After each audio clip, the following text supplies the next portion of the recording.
New year, new me. This is the massive lie the fitness industry has been telling you for years. And guess what? The chances are you've probably believed it. But the reality is, in 2 months from now, you'd wish you'd started today.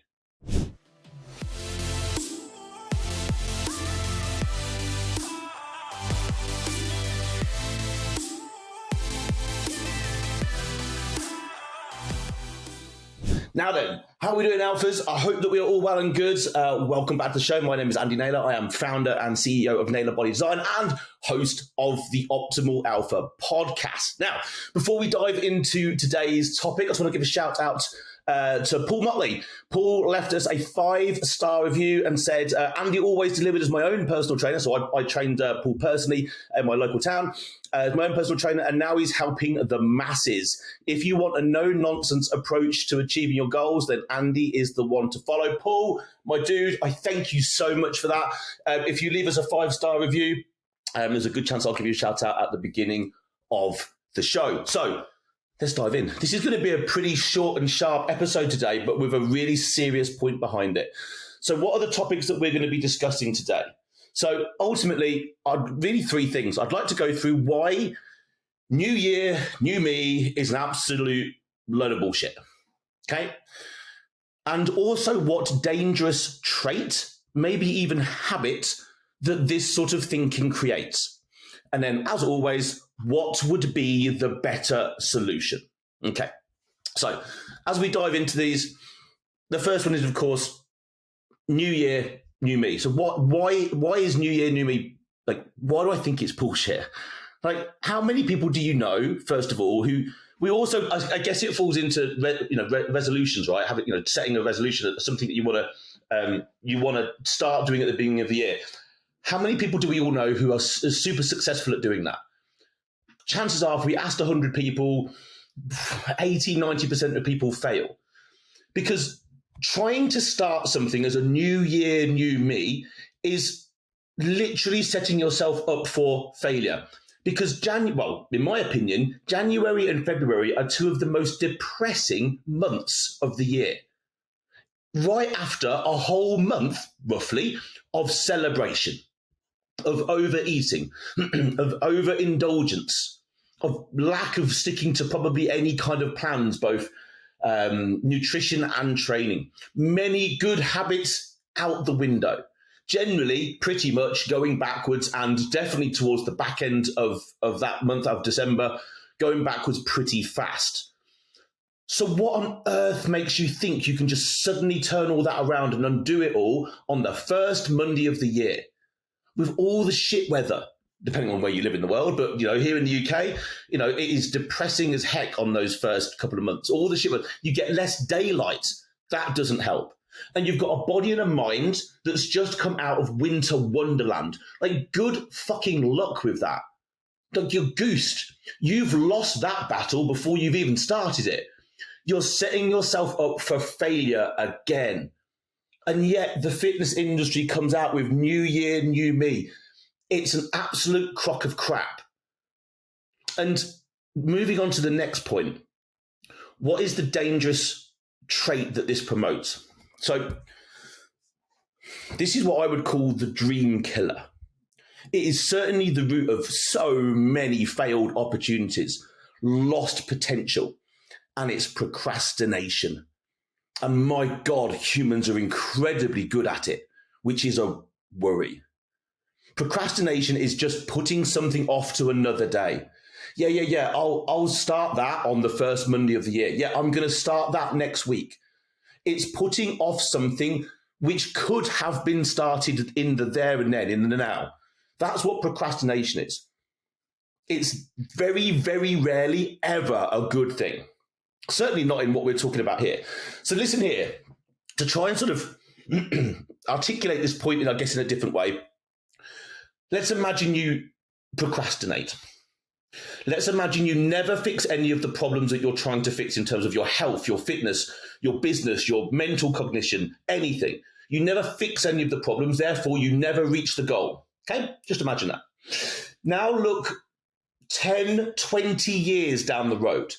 because you ought to be widening your perspective now and again and thinking further than just 6 to 8 weeks. Oh, a 6 to 8 week shred. No, that's fucking stupid. Look 10 to 20 years down the road. Now answer this in your own mind. What could be your worst case scenario?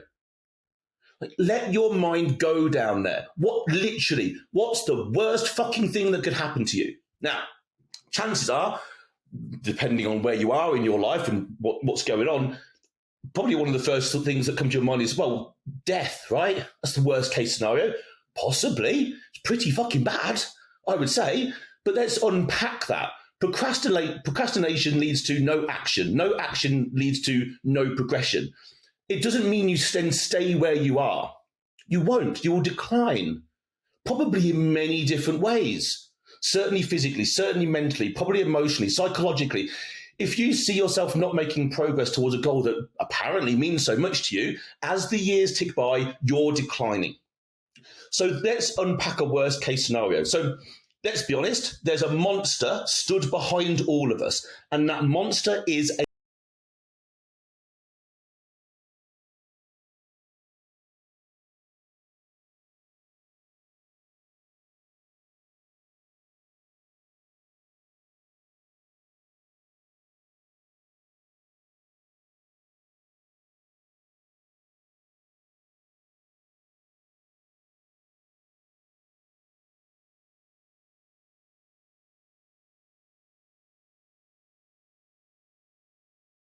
to you. If you're young, in your 20s listening to this, you probably not even thought about this.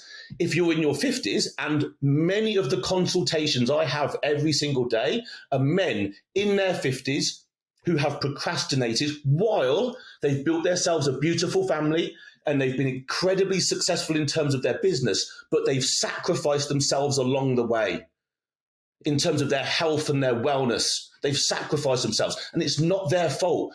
But the amount of people I speak to who are in their 50s and they've already, procrastination in terms of this part of their life has already allowed that monster literally to hang off their back. Now their health is declining. And the three things that we would look at most would be things like diabetes, strokes, and heart attacks. There's a bunch of other shit, right? But those are the three ones that ultimately we could do a lot about. Now, if you're sitting there thinking, okay, yeah, fair enough. I'm overweight. Maybe I continue to put on weight. Maybe I become diabetic. Well, then the next thing after that is going to be one of those other two things, right? And then early death. Now, early death is shit for you, but it's probably even worse for your family. You've gone, but you've left a massive hole in the middle of your family. That's a wife probably without their husband, kids without their father, and maybe a business without its leader. That's shit. And it's something you could have done something about. But personally, I don't even think that's the worst case scenario. Okay, here's mine. Let's imagine we've got someone adding weight, not getting, keep staying out of shape essentially, maybe becomes pre-diabetic, maybe the next thing that comes along is a stroke. Not uncommon, is it? They're not uncommon, right? So someone has a stroke, but it doesn't take you out, okay? But now you can't use the right-hand side of your body, right? So now you can't feed yourself, you can't clothe yourself, you can't wash yourself, you can't wipe your own backside. You're basically sat in a chair in the corner in a prison of a body, and now you're a drain in every way possible on your family. That's my worst case scenario. I'd rather be fucking dead. With all the respect to anyone in the world, that's how I feel about that. Now, what the problem with this is, the worst case scenario, people think happens to somebody else. Oh, somebody else gets a stroke, somebody else has a heart attack, somebody else gets this. It happens to someone else and not to me. Wrong. The worst case scenario happens to people that procrastinate. Now, with all the respect that I can possibly say before I say this, let's take the stroke victim scenario, okay? That's now hundreds of thousands of people, probably just in the UK alone. I don't know the stats, but probably hundreds of thousands of people. Many, many, many hundreds of thousands the world around. It's not uncommon. Now, again, with all the respect in the world, if we were able to ask those people, do they think they could have taken some steps that would have solved or would have stopped that stroke to happen? Could they have changed some habits, their lifestyle, 10 to 20 years earlier? Do you think it's unfair to say that the chances are most of them would turn around and go, yeah, there are things I could have done that would have saved me? And I say that incredibly respectfully because I feel for anyone in that situation and the family around them. But procrastination leads to that. Understand that that monster is stood behind you. We're not just talking about getting in shape, and we're talking about the next 10 to 20 years of your life.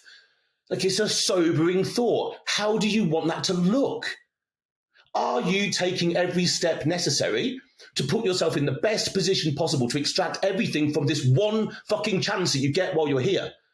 I've not seen anyone come back on this merry-go-round a second time and say, oh, I fucked up my audition, but I get to come back again. No, you've got one chance. This is it. So what are you going to do now to make sure that the next 10 to 20 years are going to be the best of your life? Because the worst case scenario doesn't happen to other people. It happens to procrastinators. It is such a bad trait, both in our health and wellness and in business. So what is a better solution? Well, it's pretty bloody obvious, isn't it? The best time to start getting after a goal was yesterday. The next best time is today. Start now. Use what you have. Do what you can. Otherwise, in the 2 months down the line, you'd have wished you'd started today. Don't fall into the trap of I'm gonna get Christmas out of the way because I can't start anything before Christmas because I just won't be able to stick to a plan. Yeah, and then comes January and you can't stick to a plan because it's depressing as fuck, and on it goes. Or now I need to start after Easter. Now I need to start after my holiday. Now I need to start after my. How long are you going to do that for? Start today.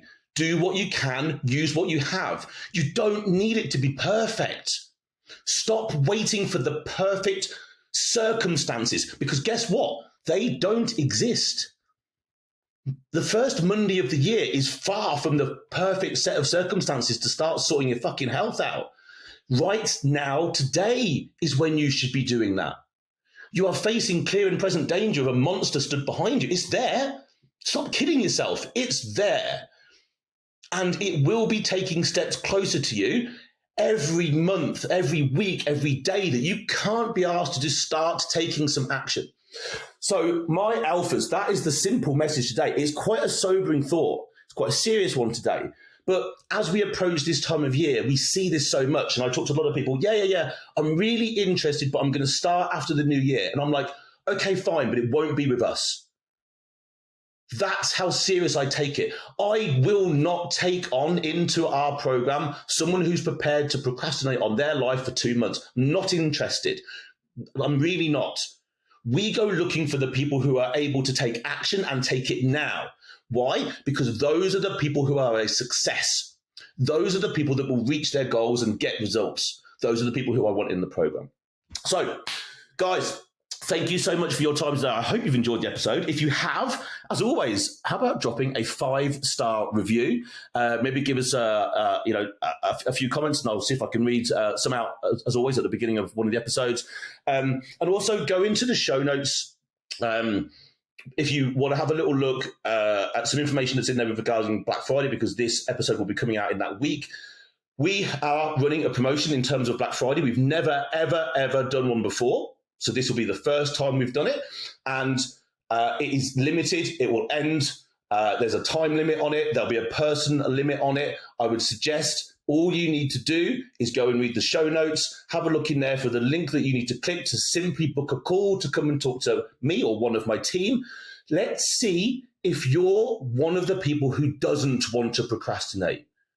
If this has resonated with you and it's compelling and you're like, I don't want to be one of those people that waits until New Year because I've done that before and it didn't fucking work. How about I do something different? Then we want to speak to you, because then you're one of the people with the mindsets that we know we can help you achieve great things.